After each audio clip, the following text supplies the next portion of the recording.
외국에서 한국인을 보면 차별하고 무시하는 외국인들이 많았죠. 하지만 최근 한국을 사랑하고 좋아하는 외국인들이 많아졌는데요. 한국을 무시하던 외국인들도 최근 한국을 방문한 외국인 사연을 듣고 화제가 되어 한국에 대한 인식이 또 새롭게 개선이 되고 있습니다. 화제가 된 영상은 뛰어난 한국 의료 기술을 경험하고 큰 감동을 받은 외국인들의 사례입니다. 네덜란드의 한 커뮤니티에는 한국에서 건강을 되찾은 한 남성의 사연이 큰 화제가 됐습니다. 네덜란드의 청년 에릭은 그의 아버지인 피트가 건강과 관련해 한국에서 겪은 놀라운 일을 여러 사람과 함께 공유하고 싶어 사연을 올렸습니다. 피트는 해병대에서 여러 나라 파병을 다니며 근무를 하다가 은퇴한 뒤 활동적이고 건강한 노년을 보내고 있었습니다. 매주 그룹으로 진행하는 사이클 그룹에 참석하고 헬스장에 가는 걸 좋아했죠. 많게는 3시간을 넘도록 사이클을 탈 때도 그룹 중에서 가장 지치지 않고 운동을 할 정도로 건강한 사람이었습니다. 하지만 1년 전 어느 날부터 아버지의 몸에 이상이 생겼다고 하는데요. 에릭의 사연을 편집해서 공유합니다. 에릭의 아버지는 요리를 좋아하며 셰프 저리 가라 할 정도로 많은 요리를 하여 주말마다 화목한 가족 파티를 주최하였습니다. 그날도 아버지가 만든 요리를 먹으며 가족들이 함께 식사를 했죠. 그런데 이런 행복은 얼마 가지 못하였습니다. 갑자기 아버지가 원인 모를 병에 걸린 것이죠. 동네에 있는 병원에서는 규모가 큰 병원에 가야 될 것 같다며 치료를 거부했습니다. 그래서 수소문 끝에 온 가족들과 함께 규모가 큰 병원에 유명하다는 의사를 찾아갔습니다. 하지만 그 유명하다는 의사조차도 이 병명에 대해 정확히 답을 주지 못하였죠. 딱히 무엇 때문이라는 병명을 듣지 못하였고 원인 모를 불치병이라고 의사 소견을 내놓았습니다. 불치병에 대해 알 수 없는 약을 처방받았지만 아버지의 원인 모를 불치병은 완화될 기미조차 보이지 않았죠. 저와 가족들이 방법을 찾는 사이에 아버지의 상태는 점점 심각해져 갔고 예전처럼 파티를 즐길 수도 없고 아버지의 요리도 먹을 수 없게 되었죠. 아버지 상태가 악화되자 예전처럼 활동적으로 움직일 수가 없었어요. 설상가상으로 아버지는 우울증 증상까지 보이셨죠. 너무나 활동적이었던 아버지의 변화는 저를 포함한 가족들 모두에게도 영향을 끼쳤습니다.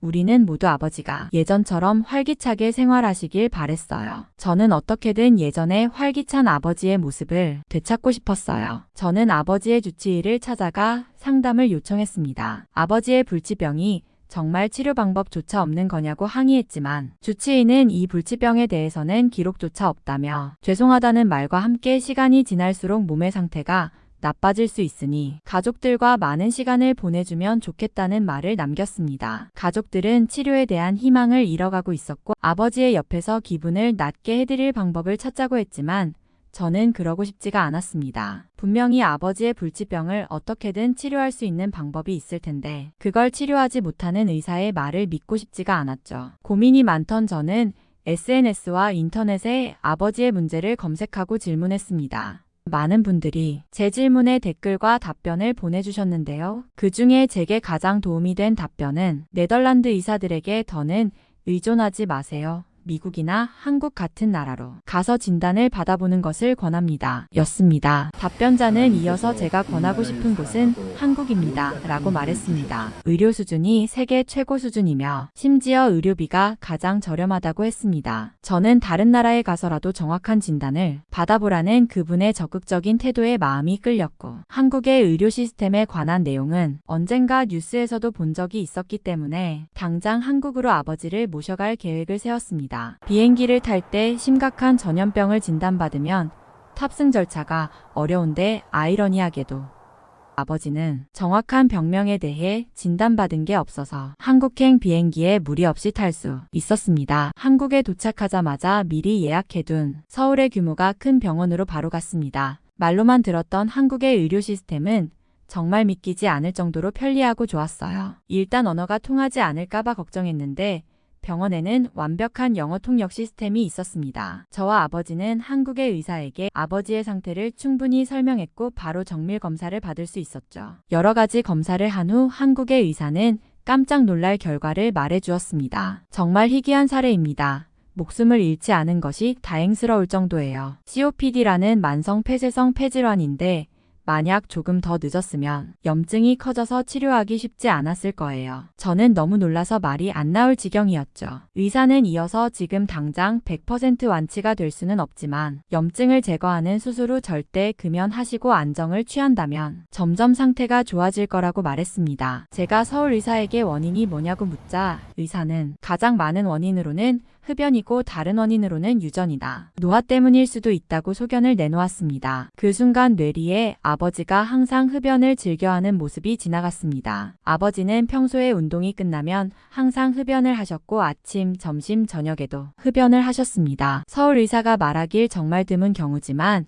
이 정도 염증이면 일반 사람들은 견디지 못했겠지만 아버지가 평상시에 운동을 즐겨하고 워낙 건강한 신체를 가지고 있어서 지금까지 버틸 수 있었다라고 설명해 주었습니다. 저는 한국에서 한 말을 들으니 화가 나다 못해 슬픈 감정까지 들었습니다. 그동안 아버지에게 흡연하지 말라고 한마디 못한 제 자신을 원망했죠. 이런 병에 걸릴 줄도 모르고 지켜만 보았으니 아버지에게 너무나 미안한 마음이 들었습니다. 그리고 네덜란드의 의료체계에 너무나 화가 났습니다. 네덜란드에서 기본 의료보험이 가입되어 있지만 혜택을 받지 못하였고 네덜란드에는 의사, 병원, 약국 등 다양한 헬스케어 제공자가 있으며 기본 의료보험을 통해 서비스를 받을 수 있다고 되어 있지만 이러한 불치병은 해결이 어려워서 혜택을 받을 수가 없습니다. 네덜란드의 국립보건의료 서비스 시스템에 가입하면 대부분의 병원 치료를 상황에 따라서 무료로 받을 수 있지만 환자와 의사의 요청이 있어도 보험회사에서 승인이 나지 않으면 검사 진행이 어렵다는 단점이 있습니다. 지인은 심장에 문제가 있어서 주치해 상담을 거쳐 석 달을 기다린 끝에 심장 전문의를 만났고 환자 혈관 사진을 찍기로 했는데 보험회사에서 승인이 안 나서 꼬박 일주일을 더 기다려 진행한 적이 있습니다. 환자로선 위급한 상황인데도 보험사엔 응급이 아닐 수 있다는 거죠. 한국에서는 환자에게 필요한 모든 의료시술을 의사와 병원 환자가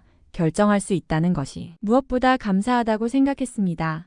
한국의 의사는 아버지가 수술을 받아야 한다면서 수술 전문 교수님에게 수술을 넘긴다고 했습니다. 나는 환자에게 더욱 적합한 의사를 추천까지 해주는 한국 의사의 이런 심리에 한 번 더 놀랐습니다. 아버지의 수술을 집도한 수술 전문 교수님 또한 온화하고 자신감 넘치는 모습에 신뢰가 갔습니다. 아버지도 의사 선생님을 마음에 들어 하셨고 곧 있으면 자신을 괴롭혀온 고통을 끝낼 수 있다는 기대감에 수술에 대한 두려움은 전혀 없어 보이셨습니다. 제 연락을 받고 부모님도 아버지의 수술 날짜에 맞춰서 한국으로 급하게 오셨습니다. 하루 금식 후에 아버지는 가족들의 응원을 받으며 수술실로 들어가셨습니다. 수술은 10시간 동안 이어졌고 우리 가족은 초라하게 수술실 앞을 지켰습니다. 하지만 10시간이 지나도 아버지는 나오지 않았죠. 길고 기다림 끝에 11시간 30분이 흘렀습니다. 수술실 문이 드디어 열렸고 우리는 아버지가 무사한지 물어봤습니다. 의사는 저희를 보고 아버지의 상태가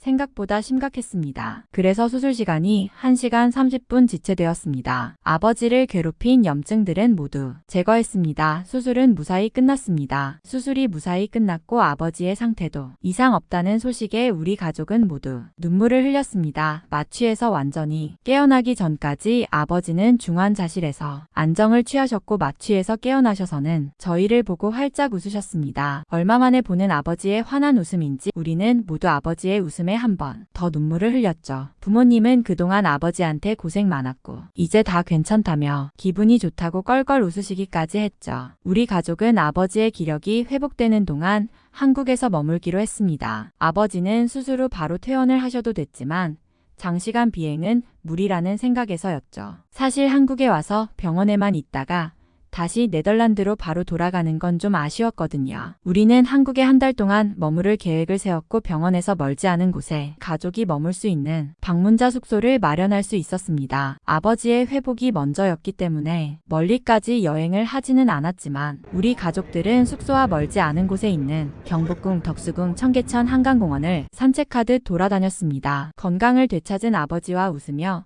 시간을 보낸다는 것만으로도 너무나 즐거웠습니다. 특히 아버지가 정말 좋아하셨죠. 아버지가 궁 산책 말고 더욱 좋아하신 것은 바로 한국 음식이었는데요. 한식을 먹으니까 소화도 잘 되고 기운이 생긴다면서 정말 좋아하셨어요. 한식에 푹 빠진 건 아버지뿐만 아니었죠. 평생 네덜란드 음식 말고는 도전해 본 적 없는 우리 가족 모두가 한식에 푹 빠졌습니다. 한 달이 지나고 네덜란드로 돌아갈 때 우리 모두 너무나 아쉬웠지만 다음을 기약하면서 돌아왔습니다. 아버지는 완전히 기력을 회복하셨습니다. 평소에 좋아하시던 사이클과 헬스를 다시 시작하셨고 돌아오셔서는 오히려 병으로 아파하기 전보다 더욱 활기가 넘쳐지셨는데요.